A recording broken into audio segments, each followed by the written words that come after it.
Malik Brown to jump center. Kebajai from Notre Dame, and it's the Orange with a basketball first.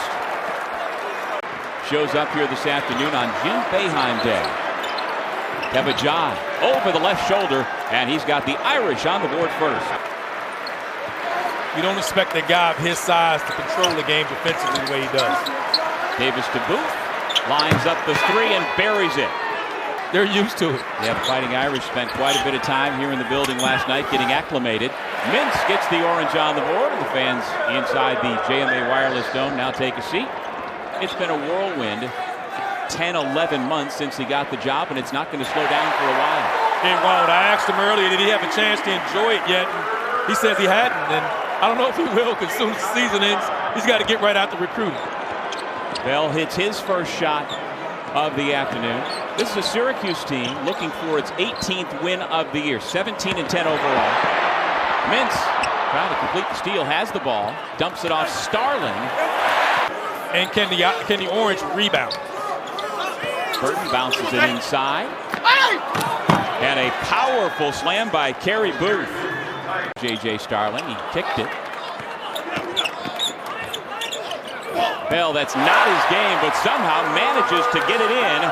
And Buddy is with the Detroit Pistons. He was just re-signed to a two-way contract. He has spent all of this season with their G League affiliate. Judah Mintz, count the basket and one. This is just part of what Notre Dame has to do better, but what Syracuse does defensively. They're active with their hands.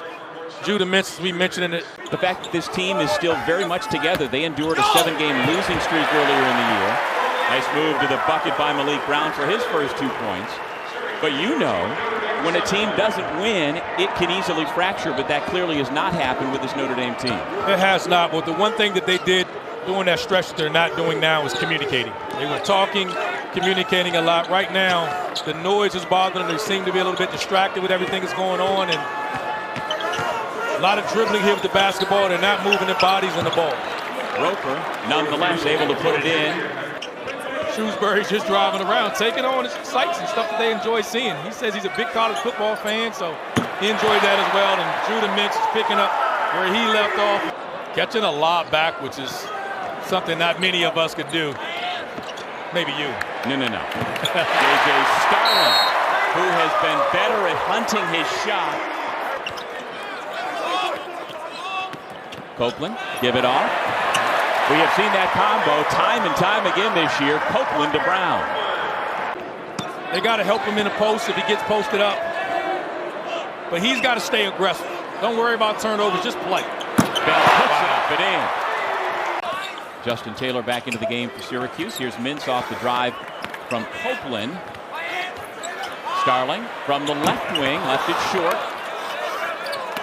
Fighting Irish do a really nice job on the glass. They don't have a dominant rebounder, but they've got a number of guys, including that man, J.R. Konieczny, who averaged between 4 and 6 rebounds. Konieczny, another local from right there in South Bend, has his first 2 points. You won't find any easier than that for Konieczny coming in, known for more of a perimeter player, but taking it strong to the basket there.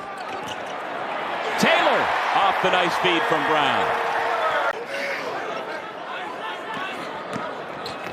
Starling, the finger roll and the foul.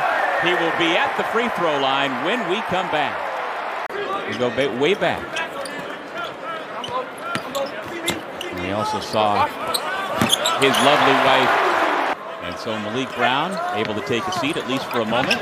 And without Malik Brown in there, the Syracuse defense allows an easy bucket inside to Kebajai. Yeah, Kerry didn't drop that. He didn't drop below, and that's his responsibility. He's got to instantly drop. Syracuse, one of the adjustments they make in that zone is if it's a shooter, the center will step up. If it's not, they'll drop. Syracuse, outside of Judah Mintz, the guards are pretty big. And instead of there, just overpower Konieczny. Here comes Burton. As Randolph said, likely the fastest in the league with the basketball. Instead, it's another Irish turnover. Mintz at the other end. The Irish is taking care of the basketball, and they hurt themselves by turning it over and another basket off the turnover. Ball movement leads to a Starling layup. Brown fights for it, goes to the left hand, coming out of that timeout, can the Fighting Irish close the half strong and get themselves back into it? Not if Malik Brown has anything to say about it. As yet to score for Notre Dame, that also a problem. They need to get him going. Starling. For the Irish, what player would it be? He said it would be David Rivers. Okay. And that wasn't an indictment on Burton. It was just a general conversation. Yeah, I find that interesting that he would pick David Rivers. I assume that means more that he loved David as opposed to what his team needs.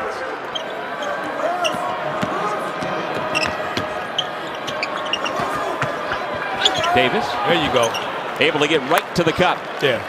Well, the most points allowed in a half this season by Notre Dame was against Marquette when they put up 52. Beautiful spin move and finish by Markus Burton. Try to get the matchup they want. Burton attacks. The defender goes down and Burton lays it in. He's starting to heat up. Now the final 15 seconds of the half.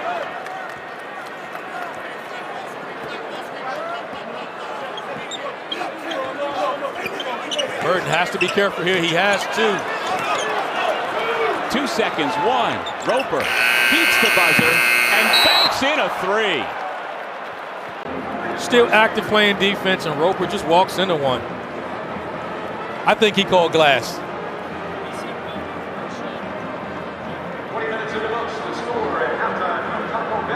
I think it's good. Taylor goes backdoor again, and for the third time here this afternoon on a feed from Malik Brown. Times when your defender's overplaying for that dribble handoff, his head turns, your backdoor, and he has not gotten a double figure since all the way back in the non-conference against Niagara.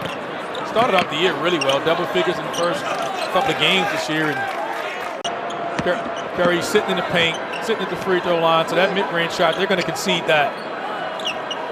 Braden Shrewsbury, his first 3 points. He's been shooting it so well from behind the three-point line. Coming into today in the 3-game win streak, he was 16 of 24 from behind. Wow. You want to get him going and shooting as many as you can. Including 7 of 11 the last time out against Louisville. Here he is spotting up wide open. He can heat up in a hurry. They really played better and better every game. Burton for 3. He's got it. The Irish continue. We have great fans, and that's part of what makes a good basketball program. If you don't have great fans, you can't have a good program. Mintz commits the foul, and Burton continues to heat up. He's got a chance for 3. I've seen Notre Dame a few times, as I said. This young guard here is going to be really good. These next couple plays are big. So if you were back on that bench where you spent so much time, Brown can't finish the lob, what would you be telling the guys right now? Well, Adrian did just what he should do there. He ran a great play, and they missed the layup. Where does crowd in the dome getting a little antsy? Where does coaching your boys rank on your list of accomplishments? It was great. It was fun coaching them. They're great kids. It was fun, really fun. 280 in defense. So it wasn't fun, but it was great having them here. The Irish get a good look. Booth has it rattle out. Davis on the offensive glass. He missed it, but another opportunity for Notre Dame is cashed in. It's back to an 11-point game. There's one thing that the Orange don't do very well, and that is rebound. And that's the strength of this Irish team. Yeah. We're not, when you look out there, there's 4 guards and a forward when you look at our team. And, you know, we've battled some, but we've had some bad games rebounding the ball. Burton gets to the basket, able to score over Bell. And this is the problem with Chris Bell. He's a great offensive player. He's got to step up there and get in front. And Mintz to Brown, steps through the double team and lays it in. Malik Brown is just so underrated.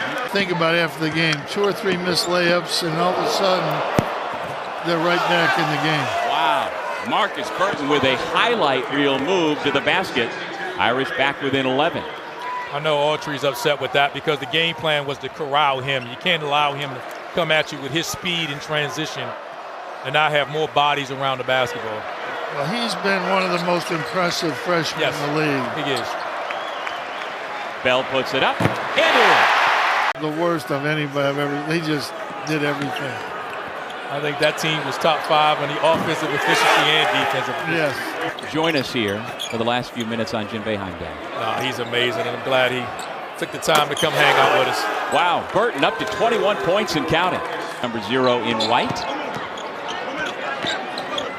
Mintz banking it home, working on Logan Imes for 2 more.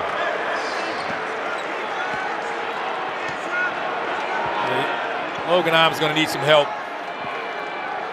And that's no indictment. No. He's My just goodness. a heck of a player, and Sure is. shoot him in, and you got to just slide somewhere. You can't allow him to play one-on-one.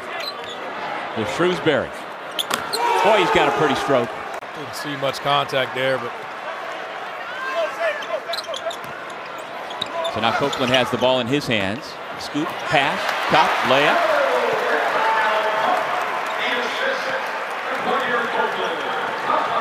probably known for his defense, and he comes in there and just cuts to the rim and just rewarded for his body movement.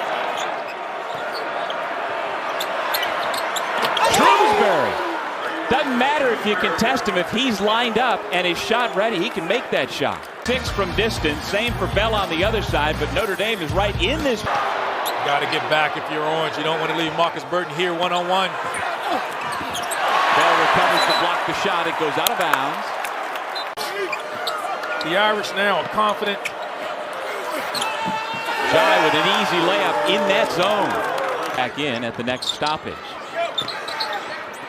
Bell. It's another assist from the paint by Brown.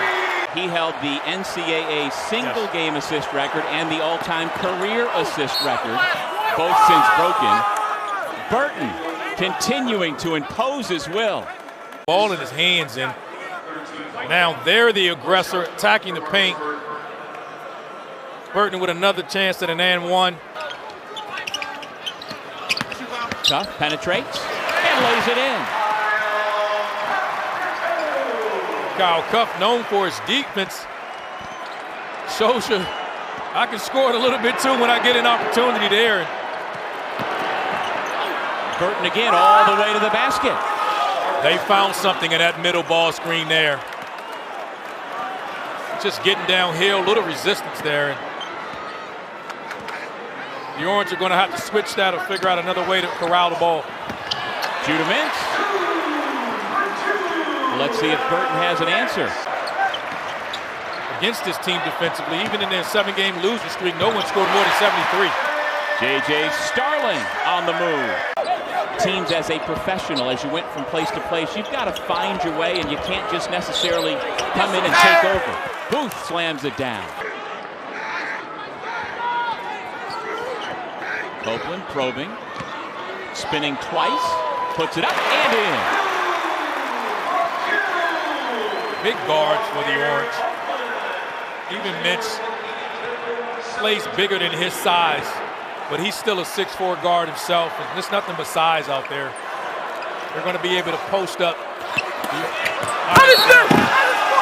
Tay Davis with the huge hammer. Just keep coming.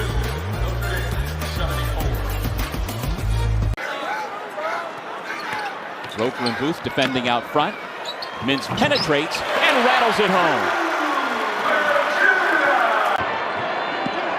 And that matched up. No one picked up Burton here. Shrewsbury. Boy, that was beautiful. You can see it coming. We're at the guts of the game now. The Irish has to get stops. Starling, though. Oh, yes!